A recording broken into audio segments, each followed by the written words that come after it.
जितने भी आए थे प्रतिनिधिगण, आवेदकगण, सबको हम लोग वेलकम किया और शांतिपूर्वक पर्व को मनाने की हमने सबसे बात की और अनुरोध किया, प्रार्थना किया कि जैसे पूजा हम लोग पहले से करते आ रहे हैं शांतिपूर्वक, वैसे ही इस बार भी करें, शांति से, बढ़िया से, धूमधाम से करें और डीजे न बजाएं।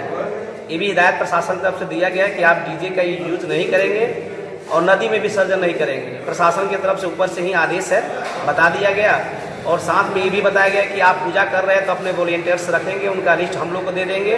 कहीं भी कोई आवश्यकता है, किसी पर की कोई समस्या है, आप पहले बताएंगे और हम लोग जाएंगे एक एक स्थल पर जांच करेंगे, देखेंगे। देखने के बाद जो भी कमियां होगा प्रशासन की तरफ से जो भी चाहिए लोगों पर, हम लोग सहयोग करने के लिए तत्पर है, तैयार है, हमेशा सजग है। देखा जाता है सर, लहरिया कट वाले भी काफ़ी जो लड़के हैं वो रोड में घूमते हैं, उसको लेकर क्या? लहरिया कट के लिए जगह जगह जांच की जा रही है और बढ़ाया जाएगा जांच।